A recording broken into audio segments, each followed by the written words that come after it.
Hey guys, this is Miss Arlequin, and in this video we are going to be learning our new vocabulary words. This is the cartoon vocabulary words for group number 5. Alright, so as usual, the first thing we're going to do is we're going to rate our prior knowledge of our new vocabulary words just based on the word itself. So please don't look at the definition. Just when you hear and see the word, how well do you feel like you know this word? Remember, a 4. You're an expert, you could teach this word, you can define it, you can use it in all kinds of contexts. A 1, you've never seen or heard the word before. First word is excessive. Second word is mediocrity. Third word is sullen. And the fourth word is disposition. Alright, so we're going to start with the word excessive. Something that is excessive goes beyond the usual limit. So this is an adjective. You would describe nouns as being excessive. You could describe a person being excessive. Their behavior could be excessive. You could also describe things as being excessive. You could also think about the definition of this word as being too much, anything that's extreme, or anything that's overboard. In the cartoon, we see that the little girl has an excessive amount of protective gear on. Her mom takes excessive measures so that she won't scrape her knee. So she even makes her put pillows on her knees instead of just the regular knee pads. That's excessive. So opposites for excessive would be something that's reasonable. Something that's reasonable is not too much. It's just right. Something that's mild is not excessive. It's just kind of like in the middle. Moderate, something that you need, is not excessive. Again, something that's excessive goes beyond what you need or beyond what's necessary. So there's something that's extra when it's excessive. And usually you use the word excessive in a negative connotation. A 90-second drum solo in a 2-minute song is excessive.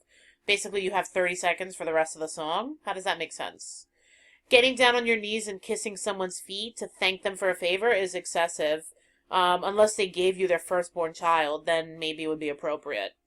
So often this means that something that's excessive is exceeding the bounds or the limits of good taste. It's extravagant and inappropriately expensive. So dressing up for dinner but wearing a ball gown is excessive, especially if you're going to dinner at the diner. The volume of the music was so excessive that many concert goers were forced to wear earplugs. This is a really great sentence to show the meaning of excessive because it's got the context clues. Because the music was excessive, this is how people behaved or how they were affected by it. So think about that when you're writing your own sentence. Have you included the how or the why? Including the how and the why are usually going to get you those context clues. All right, next word is mediocrity. Mediocrity is a noun that means the state of being ordinary or average. But of course, we don't usually use the noun version of this word. Most often, we're going to use the adjective form. When you describe something as mediocre, you're basically saying that it isn't very good. It's the opposite. Antonyms are excellent, exceptional, or extraordinary. So, obviously, a negative connotation. If somebody calls you mediocre, it is not a compliment. If you describe the slice of pizza as being mediocre, again, that's not a compliment. Even though average, being average or ordinary, is not necessarily a bad thing, when you use it in the form of the word mediocre, it takes on a more negative quality. I can overlook the movie's mediocrity. The movie was mediocre, since the action figures are so cool. Or you might say, my teacher said that anything less than excellent is mediocre and she won't accept mediocre work. All right. Our next word is sullen.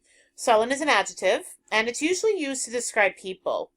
A person who's sullen is sulky or quietly in a bad mood.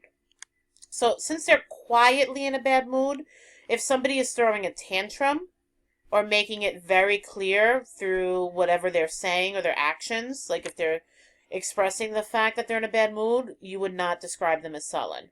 Sullen is kind of like they're sulking, they're sitting in the corner, they have a really a facial expression that shows that they're in a bad mood, but they're not being vocal about it. So you can say vocal, no way. No wonder she's sullen. No wonder she's quietly in a bad mood. Her brother used her coin collection to buy more stamps for his stamp collection. Yeah, I would probably be pretty sullen there too. Although I actually think I would have to say something to my brother. I don't think I'd be quiet about it. Teenagers are often described as sullen, especially when they're being grumpy and silent. So you often hear about a sullen silence, which is when someone is quiet, but they're obviously in a lousy mood. Again, there's something about the body language, the posture, the facial expression that lets you know when somebody's feeling sullen. The little boy sat by the window with a sullen expression on his face as he watched all the other kids having fun outside while he was grounded. So clearly, if you're grounded, you're going to be sullen. Makes sense. All right, our final word is disposition. So someone's disposition is their mood or their general attitude about life. If your friend woke up on the wrong side of the bed, tell her that she might need a disposition makeover. When I think about disposition, I usually think about the synonym attitude. Your attitude is your disposition. So it's generally means your personality or character, but I really like to also think about attitude as being a really good description for disposition. I chose him because they say the bigger the dog, the better the disposition. Better your attitude, better your personality. It's nice to work with someone who has such a sunny disposition. So someone who has a sunny disposition is somebody who's always in a good mood, friendly, an optimist. So I just want to point out that disposition is a noun.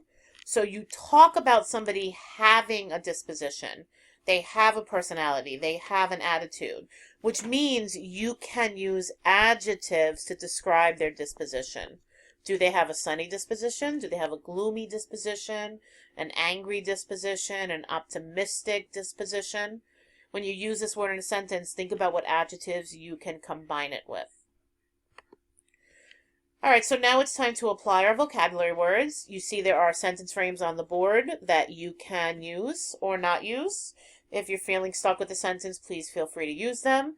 As always, using any previous vocabulary words in your sentences are going to give you a little bit of a challenge, going to give you bonus points. I'm always looking for that, aka extra credit. Don't go overboard though. You don't want to have a vocabulary soup in your sentence. And make sure that you have your sentences for our classwork tomorrow.